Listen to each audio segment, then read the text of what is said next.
listening to Community Forum on KCCC 930 AM, sponsored by Eddy County, honoring God, country, and family, thriving with industry since 1889. Thank you for listening to Community Forum. My name is Johnny Chandler. I'm the owner of KCCC 930 AM, the host of Community Forum. With me today is Dominic Longoria, first-time guest. Thank you very much for coming on. Absolutely. All right, so Dominic Longoria is with the Century 21 Associated Professionals here in Carlsbad. He's an associate broker for them. Yes, sir. That's what I do. I've been a residential and commercial realtor for about 5 years now. Or, 6. Sorry, man. I forgot I got my license in 2020. 2020. So 6 years, and then you're also the president of the Carlsbad Board of Realtors. Absolutely, yes. All right, right. You're also on the Carlsbad Department of Development Board. Yes, sir. Which is where I first met you. That's exactly where we met. Because I'm on the board as well, right? And I'm under an election currently for CDOD. I'm hoping to get in. I've done some campaigning already. I think I might be all right, but not 100% sure. Yeah, it's a great board to be on. Learn a lot to how development happens in the community and just how we get some of the stuff that we get. I feel like they're doing some pretty great work too. Yeah, it's really awesome. The new executive director, Kristen Gamboa, this will be the start of her 3rd year. She's been doing fantastic for our community. Just her leadership and direction has really refocused that organization's path forward, which I'm really excited about. They ran into a little bit of trouble before she was there with some apparent embezzlement claims and things of that nature. But the ship, that is all in the past. Water under the bridge, and I mean, they are going in a pretty good direction. The Cascades is looking pretty good too. Yeah, a couple really awesome, solid projects going in there. I forget what the apartments are called, but those are going to be. I think they're Riverview. Riverview, yes, maybe. And they're luxury apartments. I think there's only 36 units there, so it's going to be really cool, different kind of feel for Carlsbad, which we need. All kinds of different types of housing. Doesn't matter if it's entry all the way up to $1 million homes. It's we have to have it all. Right. So I did want to ask, like, as president of the Carlsbad Board of Realtors, I mean, what does that even mean? What's the responsibilities related to that? So each, you have to think of realtors kind of filtering down from the National Association of Realtors, which is what sets the ethics and the standards for what it means to actually be called a realtor.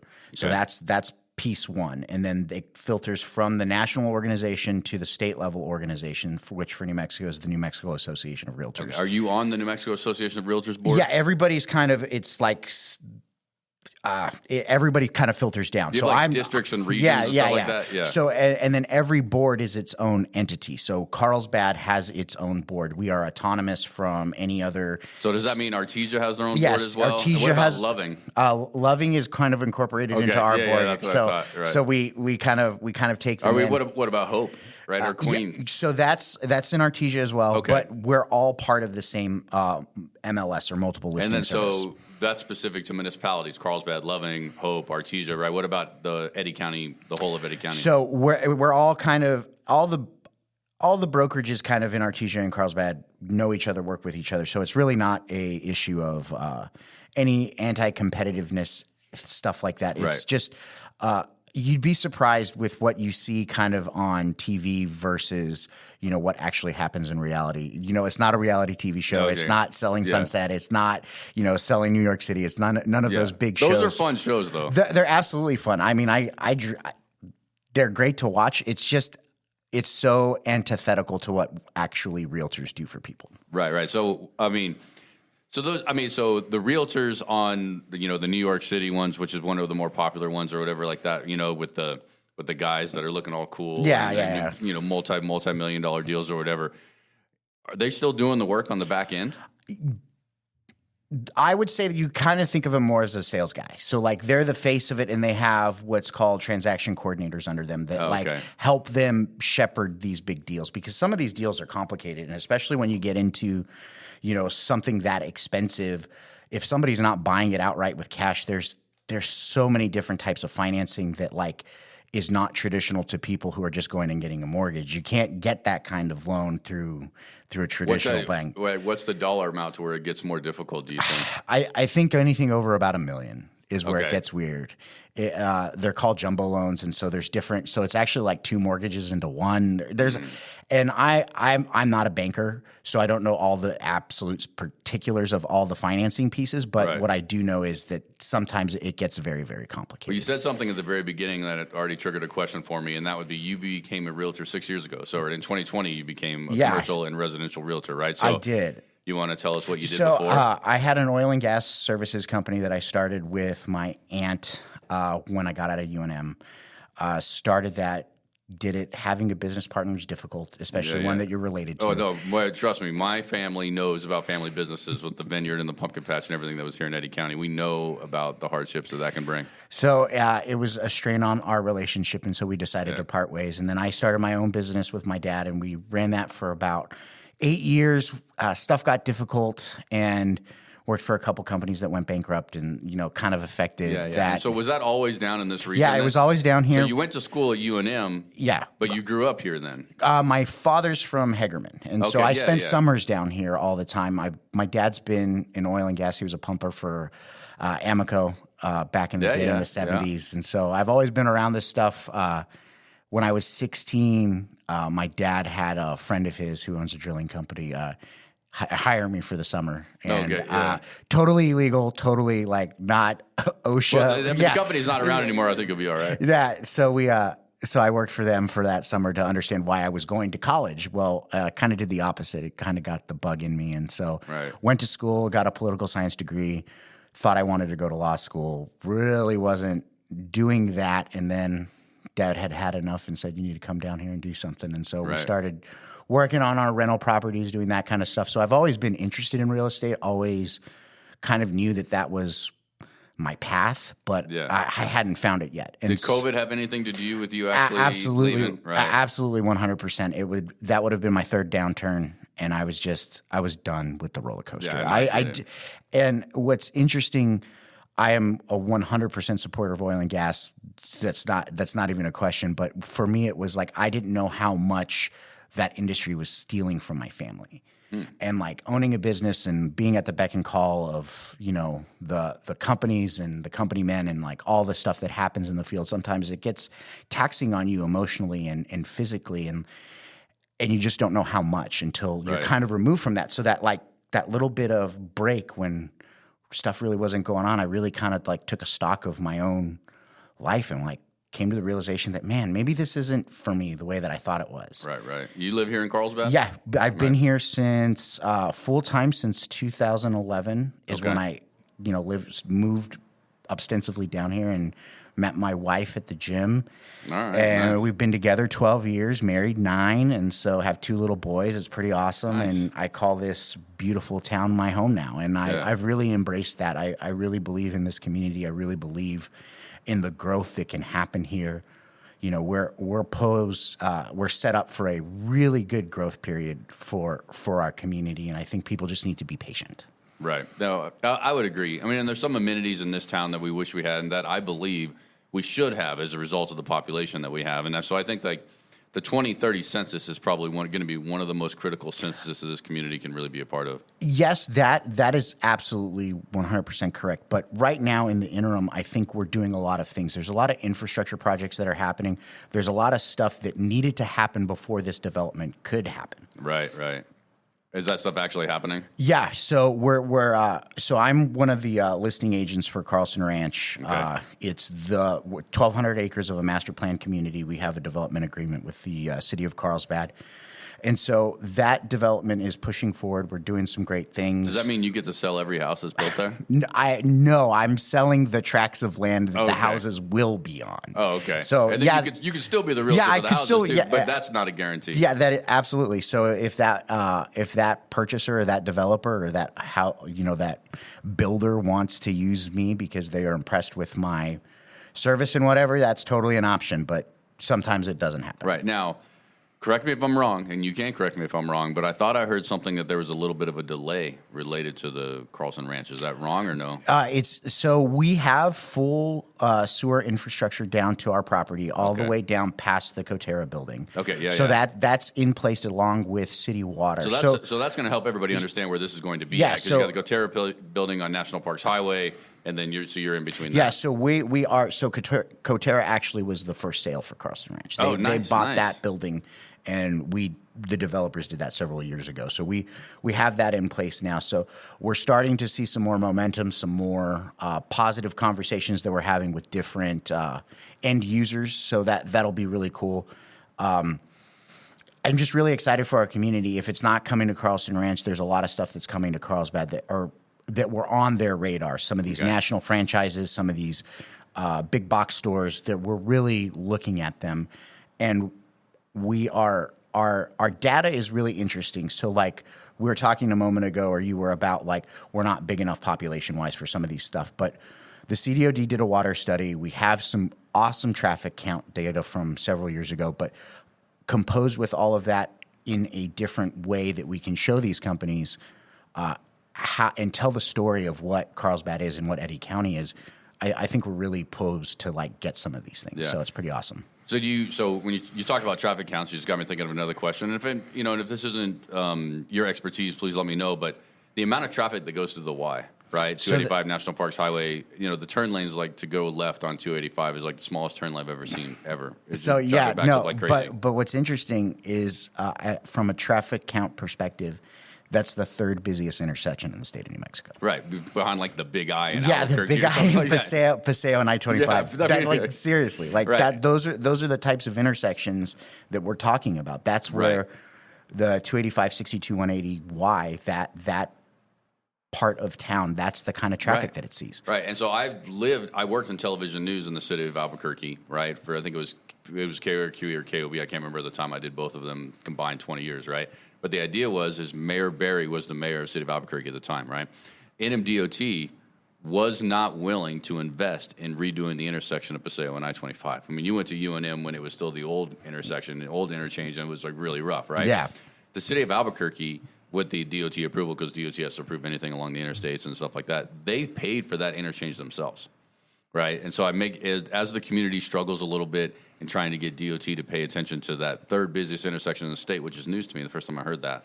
It's pretty makes crazy. me wonder if the city and the county should be getting together and start doing something maybe on their own. We probably could, and it would help, but it's just the layout of Carlsbad is always going to be the limiting factor. Like just the way that our city naturally grew from its roots in the 1880s to now. I mean, we were never thinking back then, or even in the 50s and 60s, like what Carlsbad would become in 50 years. Right. And that not thinking about it, nature of, just city planning, has affected us now. And that's really why it's going to take some creative thought and some different people coming together and trying to get these things, off the ground. If you did two left-hand flyovers, you could eliminate that traffic light, and you only have to build. Like that's not only, right? Yeah, right. But there's also we only need $900 million. Right? But it's fine. Yeah, right. I mean, it would be very expensive. Probably not quite $900 million, but it would be pretty expensive. But the idea is there is a lot of room at the Y, though. There's a lot of open land there to where you could really do something with it. We could, and it's just like I said, it's just going to take some different thought and vision to like. I personally believe that it's the state of New Mexico's responsibility to get that done and to build it, and it should be funded by them as well. I mean, for obvious reasons, right? We throw so much money up there. Our industry brings so much money to the state coffers. They are DOT highways to begin with, so there's primarily their responsibility, even though we could help kick it in. I mean, I just think that, and I don't know the ins and outs of how much lobbying is being done in Santa Fe to make sure that intersection gets done. Right, but the idea is if it's the third busiest intersection in the state, then it's being neglected. Yeah, and they fixed the brine hole too, right? Yeah, so I mean, there's just when you get politics involved with stuff, it gets hard and it gets fuzzy, and sometimes we've got to think past just the tribal nature that our society has become of left versus right, red versus blue. We've got to start thinking and doing things for our community as a community. Because if we don't start advocating for ourselves and we don't start taking care of this town, nobody is. And that's the reality. Yeah, you do have to advocate for yourself, and you do have to be the champion of it, right? But it is time for that intersection to become a priority, in my opinion. And I would also tell you, just on a side note, and then we'll move on from this, is the idea of it being able to build a couple of left-hand lane flyovers, right, would just show the growth that we have and would make us feel like a larger community. Yeah, I mean, it's one of those things where we've got to have the vision, and I think there's a lot of people who want to see this city grow and grow in a positive way for all. I mean, we don't want to be like an Albuquerque where we're just like 700,000 people. We want to be responsible growth, but we also want to have things because, the CDOD did a leakage study and almost $700 million of retail leaks out of this zip code, just right here in Carlsbad. Because where do I have to go if I want to visit Target? Where do I have to go to want to go to Sam's Club, right? And then Hobbs is going to get a Costco, but we're Sam's Club over Costco people, but we won't get into that fight. But the idea is that, we are in a unique spot to where, in my opinion, and like I said, you can correct me if I'm wrong, but we're in a unique spot to where within an hour drive you can be to the amenities, right? So, how do you make us a priority for those things? That takes us. That takes the CDOD. That takes the city. That takes the county. It takes everybody working together in a forward direction and trying to get some of these projects done. Like, I know Mayor Lopez is doing a creative thing with housing, I'm not going to say if, when it works, when it works, this is going to be the model for the entire country. Yeah, like this, I think people get tied up in like, oh, we're just little Carlsbad, but like we've got some really great thinkers. We've got some really forward thinking leadership in our city right now that's helping make these things come together. And like that housing project coupled with a couple other things, like we're going to get there. And it's just, I know people don't like that answer. Like it'll be in a few years from now, but like that's the way development works. Yeah, these things take time. Yeah, it's, I've talked to Jeff Campbell several times over at the CDOD, and we've had, personal conversations about like why development takes so long. And one of the things that always comes back is that we pique somebody's interest and then they go move on and go somewhere else. And then they come back and then they're like, oh my gosh, it's still crazy. And so they start thinking about it. And then it might take 2 or 3 cycles of that for them to come back and build something, and we have a lot of good things. Buffalo Wild Wings, Joe's Italian just moved in as well, right? Yeah, and I like those local restaurants too. Absolutely. But like those national quick service restaurants, those national sit down places, they look at these numbers and like the thing that kind of population density is huge when it comes to these large franchisees, right? Sometimes, but it's more about drivability and it's more about the 5-mile ring about where things are. So like. The traditional way that these site locators look at stuff, is different because in Carlsbad, we'll have people come, we might have somebody come from Hobbs to come to something that's not in Hobbs. Right. And so like the drivability is a little bit different. So, but where I was going is I think that we are on the right path with the development stuff, and people just have to be patient because these projects takes years. It's not just an overnight thing where we snap our fingers and we're going to get a Hobby Lobby. Right. It's like some of these conversations just take a while. Take a very long time. So let's go back. So you mentioned that you are a real estate agent or in real estate for commercial and residential, right? So my question for you on that is, are those 2 different licenses? No. So when you're licensed as a realtor in the state of New Mexico, you can sell all real estate. Okay. They are 2 very different disciplines, though.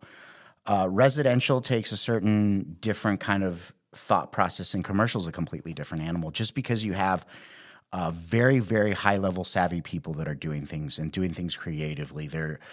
They're doing leasebacks to themselves. They're selling the land and building the building, and like they're doing all kinds of crazy things that like the normal person just doesn't understand. And if you're not practicing and thinking about that kind of stuff and knowing what it is, and sometimes it's about the deal itself in commercial. Like it's about, should I do this leveraged versus unleveraged? Meaning, should I have financing or not have financing? Should I just do this for 3 years and get my money out and then roll it into the next deal? Or so there's so many factors that why they are so very different. Right.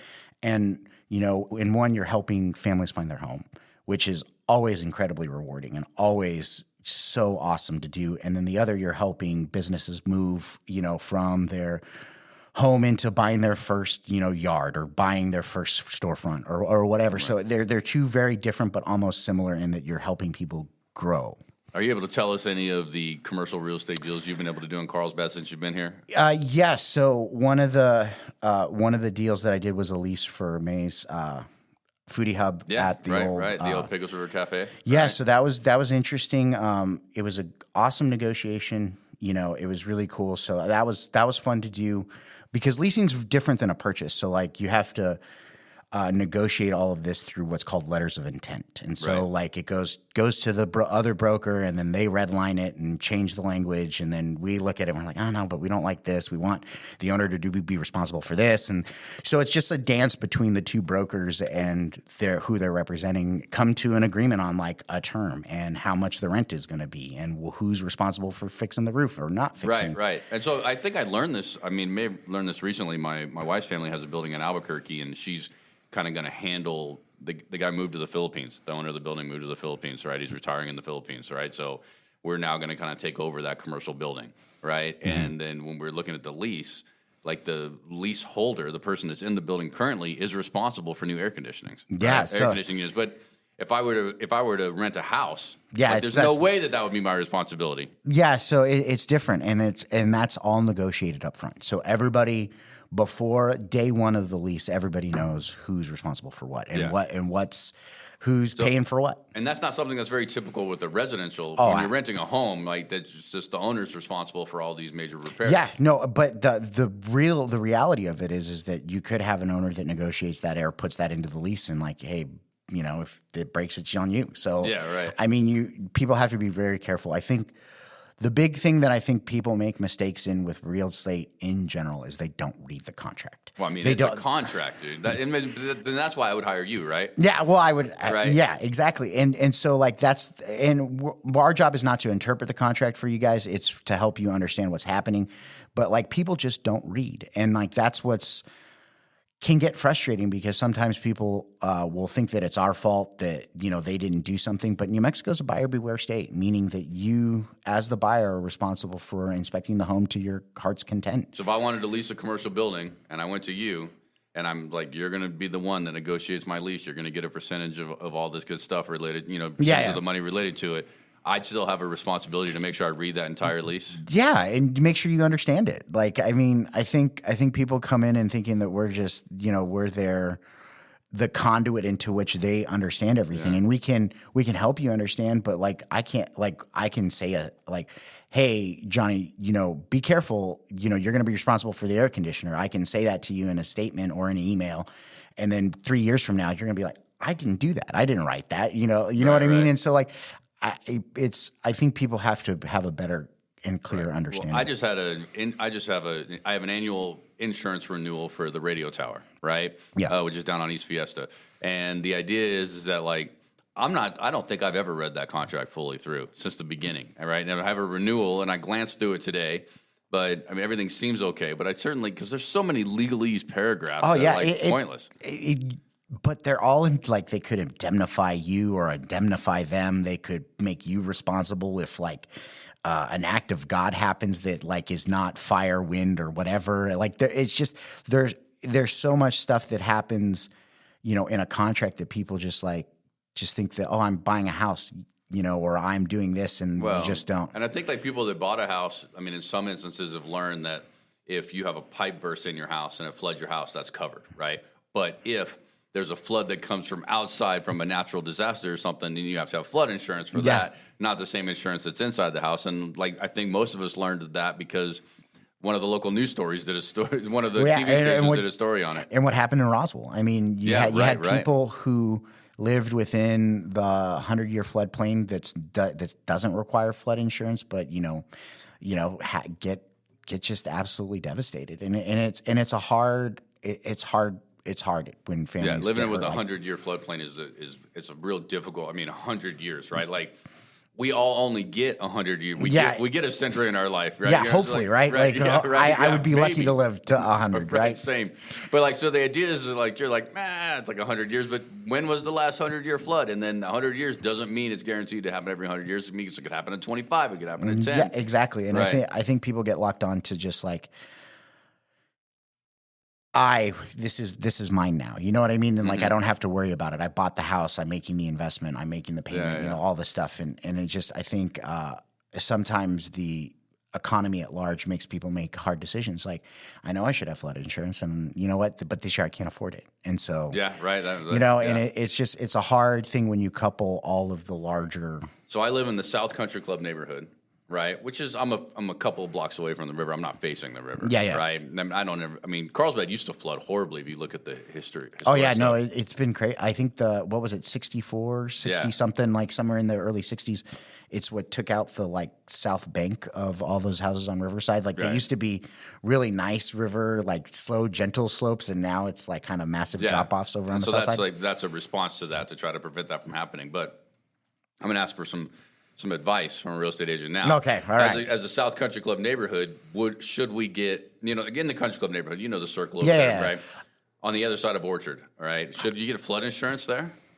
It's a gamble, man. It's a risk. Like, what happens if the dam breaks at Brantley? What happens if, flood control doesn't work? It could happen. I mean, we saw it the other day. The irrigation canal, right? Yeah, I mean, and that's such a small scale, but crazy stuff happens, and you've got to weigh those cost benefits for yourself. Like, is the outgoing cost of $1,200 a year worth the risk of not being covered in a situation? I have a swimming pool in my house, right? A large swimming pool in the backyard. That is jacked up. That really increases the homeowners insurance. Oh yeah, no, sure. I had a pool growing up in high school at our family house in Albuquerque, and I didn't realize how that affected the price until, you're an adult now and you have different kinds of conversations with your parents, and you start thinking about stuff. You're like, man, how much was the insurance on the house different? And so when we bought that house, the pool was empty, right? And it didn't have a liner in it, so you couldn't even put water in the pool, right? So I'm going and getting quotes for homeowners insurance, right? And we're sending them photos, and they come and look at the house and everything, and they're like, well, if you want us to insure the house, you need to put a cover on it, or you need to fill it up with water. Right, because you can't have an open, empty pool and homeowners insurance. Now, we had plans. We got a liner in it. We filled it up with water. But to get homeowners insurance by the time that we closed on that house, I literally had to put the cover on it. Yeah. Because otherwise, if somebody fell in and cracked their head, they're like, we're not going to pay for that. Yeah, we're not covering that. Yeah, but if and that's their job, too. The whole game for insurance companies is their whole path to profit is to not pay. Right. So we are at 27 minutes, and we end at 30 minutes already, so that was pretty quick. But it goes very fast, especially great interview so far. Is there anything that you wanted to bring up that we didn't talk about? We're going to have you on pretty regularly, so, I mean, we'll have lots of topics. But anything that you wanted to mention for your first interview specifically? Yeah, no, I just want people to know that, real estate might seem scary, and, we kind of talked about some pitfalls and some different things that could happen, but the reality of it is this is why you use a realtor. People shouldn't try to white-knuckle these transactions because, like I said at the top, this is the single largest transaction that you'll do in your life. Yeah. And, you want to have somebody that knows what they're doing. And you want to be able to have peace of mind knowing that, A, if you're selling your house, that you're getting the maximum value that you can, and B, to help you get through that transaction. And that's what our job is. A lot of people think that, they see those shows like $1 Million Listing and they see all of this stuff and they're like, oh my gosh, he's making $250,000 on this deal.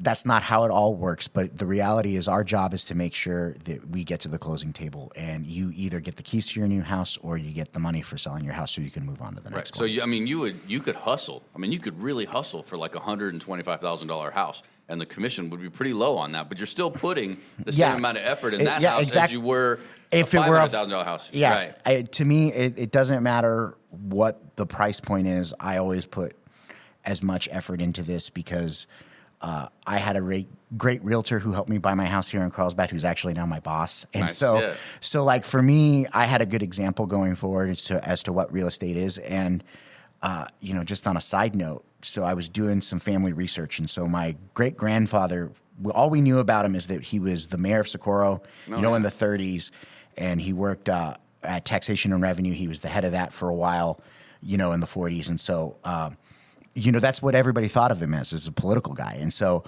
I was doing some family tree stuff, and then I saw a census form from 1930 that he filled out with his own handwriting and put as his profession, realtor. Oh yeah, that's cool. So this, I guess, stuff is in the blood. And so, I want to help people because I like that. I like helping buy a home, start a business, do all the stuff that like people do in their life. Right. Two last things for you. One, do you feel like you have been successful as a realtor since you started becoming a realtor? Yes, I feel like I've done a great job for every customer I've ever had. I feel like I go above and beyond, but also I've learned a lot. I'm a different person than I was 6 years ago when I started this journey, and I have different experiences. But all of that has led me to be a good negotiator for my customers and a good shepherder of whatever deal we're doing. All right. And then the other thing I wanted to mention is I wanted to give you an opportunity to tell everybody how they can contact you if they're interested in hiring you as a real estate agent. You can either come by our office at 1205 West Pierce Street here in Carlsbad and ask for me. Just walk in the door. You can give me a call at 505-681-4657, or you can always reach out to me via email at dominic@longoriarealty.net. All right. That's right. Dominic@longoriarealty.net. That's true. So Dominic Longoria, associate broker for Century 21 Associated Professionals, president of the Carlsbad Board of Realtors, as well as a board member for the Carlsbad Department of Development, and who knows what else is coming next. Thank you very much for coming on, sir. Thank you, John. You're listening to Community Forum on KCCC 930 AM, sponsored by Eddy County, honoring God, country, and family, thriving with industry since 1889.